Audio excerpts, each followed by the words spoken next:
Hello students, to ekhone hoise chapter wise kisuman important question তোমালোকৰ important concept based question হয় যোনখিনি তোমালোকে practice কৰাটো খুব ইম্পৰ্টেন্ট হয় মেট্ৰিক পৰীক্ষাৰ কাৰণে তো তোমালোকৰ যদি সিলেবাস কমপ্লিট হৈছে বা যিকোনো পাৰ্টিকুলাৰ চেপ্টাৰটো কমপ্লিট হৈছে তাত তোমালোকে এই কোৱেশ্চনখিনি কৰি চাব পৰা তেতিয়া তোমালোকে নিজে গম পাই যাবা তোমালোকৰ প্ৰিপাৰেচন কিমানখিনি হৈছে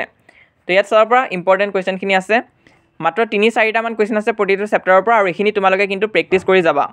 তো ভিডিওটো কন্টিনিউ কৰাৰ আগত আৰু এটা ইম্পৰ্টেন্ট কথা তো ইয়াত বহুতো ক্যাটাগৰী ষ্টুডেন্টে চাই আছে কিছুমানৰ হয়তো সিলেবাস কমপ্লিট হৈছে ৰিভিজনৰ কাৰণে চাই আছে কিছুমানৰ হয়তো বস্তুখিনি পঢ়ি থৈ দিছে কিন্তু এতিয়া জাস্ট কোৱেশ্চন প্ৰেক্টিস কৰিব বিচাৰিছে তো তেনেকুৱা ষ্টুডেন্টৰ কাৰণে এখিনি পাৰফেক্ট হয় আৰু যিসকল ষ্টুডেন্ট এনেকুৱা আছে যে একোৱে নাজানে একো পঢ়াই নাই ভালকৈ আৰু জাস্ট কমন কোৱেশ্চনখিনি চাবলৈ আহিছে তো তেনেকুৱা ষ্টুডেন্টৰ কাৰণে কিন্তু ভিডিওটো নহয় তোমালোকে ভিডিওটো ইয়াতে এৰি থৈ যাব পাৰা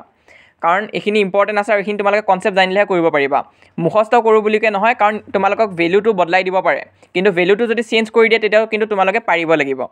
তো ইয়াত চাইজা ৰিভিজনৰ কাৰণে তোমালোকে এই তিনটা কোৱেশ্চন ভালকৈ চাবা প্ৰথম যোনখিনি দেখুৱা হৈছে তো তেনেকুৱা টাইপৰ কিন্তু দিয়া খুবেই বেছি চান্স আছে তাছত ৰিয়েল নাম্বাৰছৰ পৰা মই কৈছোৱে তোমালোকক ইৰেশনেল প্ৰুফ কৰা আহে তো সেইখিনি তোমালোকে ভালকৈ চাবা তাছত ইউক্লিডছ ডিভিজন লেমাৰ পৰাও কোৱেশ্চন খুদিব পাৰে তো তাৰ কাৰণে 4টা কোৱেশ্চন আছে আৰু তাৰে যোনটো 4 নম্বৰ কোৱেশ্চন এটো যোৰহাট ডিস্ট্ৰিক্টটো আহিছে মই ইয়াৰ আগত দিয়া ভিডিওটো আমি ডিসকাস কৰিছিলো যে এটো তোমালোকে কিন্তু প্ৰেক্টিস কৰিবা তাৰ উপৰি তোমালোকে পলিনোমিয়েলছত চোৱা পলিনোমিয়েলছটো তোমালোকক শূন্য নিৰ্ণয় কৰা প্ৰশ্ন আহিব ফাইন্ড দা জিৰোজ তো হেনুকা নিচিনা কাৰণে তোমালোকে প্ৰেক্টিস কৰিব লাগিব আৰু যদি হেতু নাহে তাৰ উপৰিও এই দুটা যোনটা কোৱেশ্চন দেখুৱা হৈছে স্ক্ৰিনত হেতুটাও তোমালোকে প্ৰেক্টিস কৰিবা তো তেনেকুৱা নিচিনা গোটেইবিলাক চেপ্টাৰৰে দিয়া আছে তোমালোকে চাব পৰা কেটামান কোৱেশ্চন তোমালোকে হয়তো কিতাপত নাপাব পাৰা কিন্তু হেখিনি কিন্তু প্ৰি টেষ্ট এক্সামত আহিছে মানে প্ৰি ফাইনেল পৰীক্ষা বিলাকত আহিছে ডিস্ট্ৰিক্টত দিছে তো হেতু কাৰণে মেট্ৰিক পৰীক্ষাটো যদি দিয়ে কোনো ডাঙৰ সাৰপ্ৰাইজৰ কথা নহয় দিব পাৰে কিন্তু তোমালোকে পাৰিব লাগিব হেতু কাৰণে প্ৰেক্টিস কৰি যোৱা তো এখন প্ৰিপেয়াৰ কৰিছে মেথছ এডুকেশনে তো ফুল ক্ৰেডিটস আমাৰ মেথছ এডুকেশন ছাৰলৈ যাব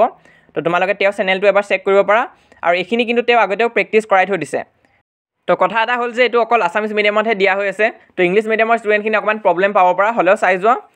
তো তোমালোকে এটো বুজি পাইছা কি কৰিব লাগিব কিবা যদি ডাউট বা কনফিউজন থাকে মোক কমেন্ট বক্সত খুদিব পাৰা বা ছাৰকো তোমালোকে ছাৰ চেনেলত যাই মেছেজ দিব পাৰা তো এখিনি আছে ওভাৰঅল তোমালোকে চাই যোৱা আৰু প্ৰিপাৰেচন ভালকৈ কৰিবা বাকি মেথছ এক্সামত কিছুমান ফলো কৰিব লগা টিপছ মই অলৰেডি তোমালোকক ভিডিও দি থৈ দিছো যোৱাকালি ভিডিওটোত তো হেখিনি তোমালোকে চাব পাৰা